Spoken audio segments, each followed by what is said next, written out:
The home was classically suburban, with a picnic table and a fire pit in the backyard. The atmosphere was like a family barbecue, but she felt an air of intensity. They stood around the fire and cheered as books were tossed into the flames. Some gave Nazi salutes. Samantha did too. "It's all so surreal," Samantha says now. "You're literally standing there, going, at a book burning at someone's house. Like, there are families that live next door. There's probably a nice person who lives across the street, and I'm burning books about Jewish people. Hey. It doesn't even feel like it's wrong or right. It just feels unreal." At the time, she texted a friend that it was the best weekend of her life. It had taken Samantha 6 months to go from a vaguely liberal non-voter to what she calls a productive racist. She is one of very few women who joined the alt-right, and an even smaller number who left and are willing to talk about it. Her story helps explain what draws people into this movement, and the misogyny that drives it. In the fall of 2016, Samantha's indie rock-loving boyfriend changed. He started lifting weights and making jokes she didn't understand. When she finally Googled them, she discovered they were based on an elaborate, violent, white supremacist fantasy called the Day of the Rope, in which people of color, Jews, gays and the race traitors who helped them are murdered. "I couldn't believe it," Samantha said. "We both knew so many people that fit the description." Her boyfriend reassured her they were just jokes. But then, she says, he looked her in the eye and said that he was a fascist, and that he couldn't be with anyone who wasn't. She started researching the alt-right, a movement that shaped old white supremacist ideas into ironic memes that spread online to a very young audience. The grotesque jokes on imago boards such as 4chan and 8chan were not her scene. But she found something appealing in the white power activists who presented themselves as intellectuals, like Richard Spencer and Jared Taylor. Just a few weeks after her first online search, she became a dues-paying member of a white power fraternity called Identity of Europa. That took her into the organization's chat rooms on Discord, where some members spread similar messages to the ones that had shocked her not long before. Like, it starts as a joke where you laugh nervously. Then you kind of stop laughing, because you're used to it, she said. And then you start to post it yourself, because you want to be a part of it. And it's this really quick descension into that. Samantha was open about her past in her interviews with CNN, but asked that her last name not be used to protect her and her family from possible violence or retribution. She now rejects white supremacy, and has joined Life After Hate, an organization that helps people leave hate groups. CNN knows the identities of the men Samantha and other women we spoke to had close relationships with. We have verified their real names, locations and, in one case, criminal records through contemporaneous messages and public records. The women asked us not to use their names, because they're afraid of those men and their followers. Samantha has spoken out before. In 2018, she contacted Andrew Marantz, who was working on a book about social media and extremism that published this fall as Antisocial. Marantz later reached out to me and suggested I talk to Samantha. He gave me the iPhone she'd used during her time in the alt-right. The screen was shattered. I had it fixed and began looking through it.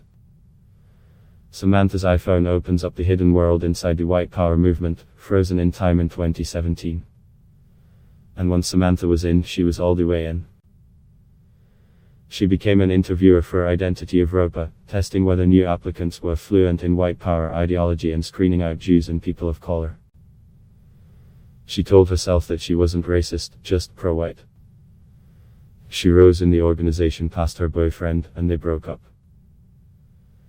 She was named Women's Coordinator for I, and ran a women's chat room, an essential organizing tool in a movement that's almost entirely online. Samantha changed her look and her demeanor. She bought dresses with full skirts and nipped-in waists, clothes with which she wanted to project an all-American, delicate sexuality.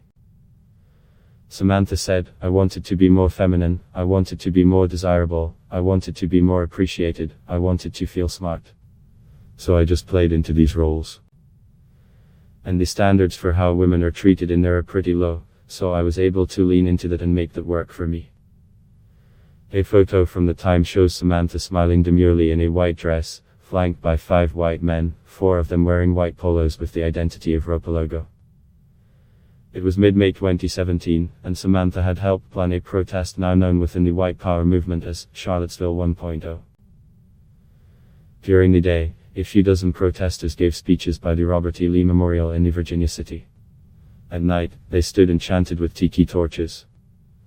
Samantha had picked the rural rental where she and other I members stayed. It was a cabin on a winery, with 2 bedrooms and a deck with an extra dining area. I thought it would be funny if anti-fascist activists wanted to chase us out of town. You know, like, yo, these big scary Nazis retreated to a vineyard. I thought it would be profoundly ironic. There wasn't much interest from the mainstream media or violence at the rally. But the images the rallygoers posted on social media were dramatic, and they inspired the Unite the Right rally now often referred to as Charlottesville, 3 months later, where a counter-protester was killed and 2 state troopers patrolling near the site of clashes died in a helicopter crash. After that she says. I was in the movement. It felt so good to be an activist, to be in the movement. A couple weeks after the gathering in May, she was taken to the book burning by a rising leader within Identity of Ropa who was trying to impress her by introducing her to white supremacist celebrities. The party was hosted by men associated with the Right Stuff, a group that makes podcasts that are something like drive time radio shows obsessed with race science. It was attended by Richard Spencer, who gained national notoriety when he declared, "Hail Trump," to a crowd doing Nazi salutes shortly after the 2016 election. There was an array of other men most people have never heard of but who are famous in the racist podcasting world. Samantha filmed one of them throwing a book into the fire. Spencer told CNN, "I don't remember the event." He added, "I've been to lots of parties and seen plenty of wild stuff." When CNN talked to the Right Stuff's Mike Enoch Pinovich, he declined to comment on the book burning. The people that you hear on the podcasts, and people that you see making the speeches, and going on different news shows, are showing up at these parties. So you feel like you're meeting a rock star, Samantha said. It also encourages you to stay, incentivizes you to stick around. You could be the next big name in the movement if you meet the right person. Even as Samantha thought she was rising through the ranks, she was aware of a meme known as White Sharia, a misogynistic twist on Muslim religious code. The joke is that white women are ruining Western civilization through promiscuity and voting for liberals, so the only way to save it is to impose Sharia law on women and, in the supremacists' twisted view of Sharia, treat them like property. A flyer at the book burning said, "White Sharia Zone. Thoughts must wear hijab at all times." A thought is slang racists have enthusiastically ripped from hip-hop. It means that ho over there, are a woman who seeks attention through her sexuality. Samantha took a picture of it. She is holding it with French manicured fingernails. Shortly after the party, one of several that summer, Samantha's new boyfriend was doxxed. His personal information was published online and he was afraid anti-fascist activists would come to his house, so Samantha offered to let him crash at her place. He never left. She worked long hours to support him, and the relationship soured. They broke up privately, but she agreed to pretend to be his girlfriend publicly. And she was still working for her growing women's membership from a handful to about 50, as the overall rank swelled too, she said. In the chat rooms, her protégés signaled they were happy. One wrote, "I finally got over the whole woman issue. 'Cause I was real sensitive guys come across kind of mean on podcasts or Twitter. But they're all super nice. So there is a social media bravado I don't get but learned to accept." Another said, "Yeah, initially it was the whole white Sharia, women are property, women aren't people, etc. that really got to me. I've met a few men that are hardcore white Sharia/women shouldn't be intellectual, but they are the minority of men I know." In private, they texted her about the men who harassed or abused them. Samantha was getting frustrated and bored. She vented to an leader that she was doing the work a male interviewer was getting credit for. "I know that I'll never be in leadership like that because I'm a woman. So if I do it behind the scenes with someone else's voice, that's fine," she told him. As others prepared to head back to Charlottesville, Samantha's commitment was cracking. She watched as an older woman, who was established in the movement, posed a hypothetical during a conversation with a white man who didn't know they were white supremacists. She asked him to imagine a house was on fire and 10 people were inside, 5 of them black and 5 white. He could only save 5. Wouldn't he save the white people first? The man said he would save whomever he could reach. Samantha thought, that's what I would do too, But she didn't say anything. I felt like most of the time I was in there, I was waiting for someone else to say, this is all bullshit, right? Other women who had spent time with Identity of Roper told CNN the violence at Charlottesville horrified them and drove them away, but Samantha's breaking point came that October, when her grandmother died. She felt ashamed that her grandmother could not be proud of her. She quit a few weeks later. She says her ex threatened her, saying in the good old days she would have left the movement in a body bag. She says she was reminded she could hold a lot of Nazi semen and make many Nazi babies. Despite those threats, she left. Identity of Roper has since rebranded as the American Identity Movement, to distance itself from the alt-right. When asked for a comment about the claims about I members, AIM President Patrick Casey said he is unaware of anyone being coerced to stay in the organization. The group promotes itself as identitarian, that white people should preserve their racial and cultural identity.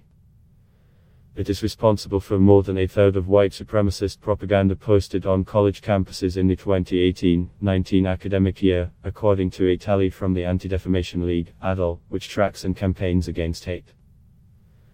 The American Identity Movement says it prohibits violence and illegal activity. By December 2017, Samantha says she quit all the chat rooms. She lived in a cabin in the woods for some time, and slowly came to terms with what she'd done. She eventually stopped making excuses and realized she had actively promoted racism. She says, I was definitely a bad person for a while. CNN spoke to 2 other women who, like Samantha, spent about a year in the alt-right before quitting, unable to take the abuse anymore and fearing for their safety.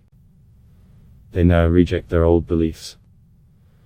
One had become interested in the movement after watching a speech Spencer gave at Texas A&M in late 2016.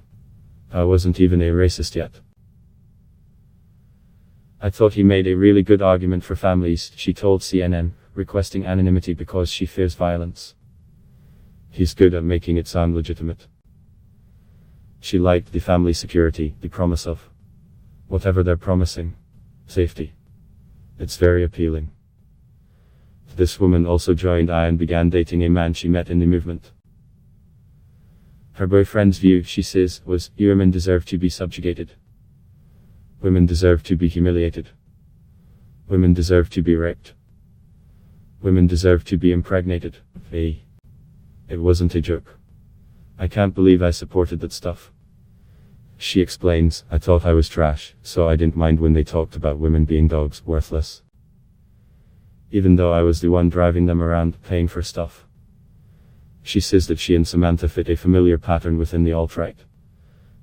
Like 70% of the time, the women earn the money and the men do podcasts. And they do podcasts about how women shouldn't have jobs. She broke away only after the relationship ended. I was so wrong, she said. I would talk to younger women about how this was a great way to be family-oriented, and joke about white Sharia. I thought we were there to serve men. I thought we were stupid. I didn't look in the mirror to see what was real. A third woman, who was interviewed for Identity of Roper by Samantha, took on some of the counseling roles Samantha left behind when she quit. It was then that she saw the harm being done to the psyche of other women. There was one particular girl that would call me at all hours of the day when she had panic attacks from all the verbal abuse in her relationship. She hadn't eaten in days, she told CNN, asking for anonymity to avoid any reprisals. Eventually, she said she sent a resignation letter to I. It was unconscionable for me to justify creating manipulative content to draw young women into an organization where they were going to alienate themselves from friends and family and open themselves up to predatory men, she said. The alt-right is far more hostile to women than previous iterations of the white supremacy, Jessica Reeves, a researcher for The Adult, told CNN. The movement emerged from the same parts of the internet as violently misogynist groups like incels, or involuntarily celibate men. She says, I don't think it's even possible to have an alt-right movement without the underlying misogyny. Women recruiters in these movements are caught in a really toxic stew of misogyny and self-loathing, Reeves says. But at the same time, they're morally implicated. They are bringing women into a movement that is at its heart fundamentally misogynistic, which is dangerous in and of itself, but they're also bringing women in who are supporting a movement that is, geared toward the annihilation of non-white people, at the very least the segregation of white people from non-white people, Reeves said. I think that's something that they're going to have to reckon with. Samantha and her former friend both say the alt-right was like a cult, in that it separated people from their families and friends and demanded total ideological adherence. Like any cult, they want to expose you to as much as they can, but not so much you just turn away, the woman said. The one difference is that there's no single leader who dictates the culture and doctrine. Instead, that's created and enforced by largely anonymous people on message boards and in chat rooms, each one trying to one-up the others by posting more cleverly racist and cruel jokes. It never was past me that this stuff was dark, Samantha says. You become so numb to it. I don't know if I ever thought it was funny. I don't know if I ever explicitly said it wasn't funny. She scrolled through her old phone, looking at the pictures and text messages and Nazi memes that had been sent to her, evidence of her past life. It's one thing to move past it and be like, yeah, I was trash. And then to know that in some way it might never go away.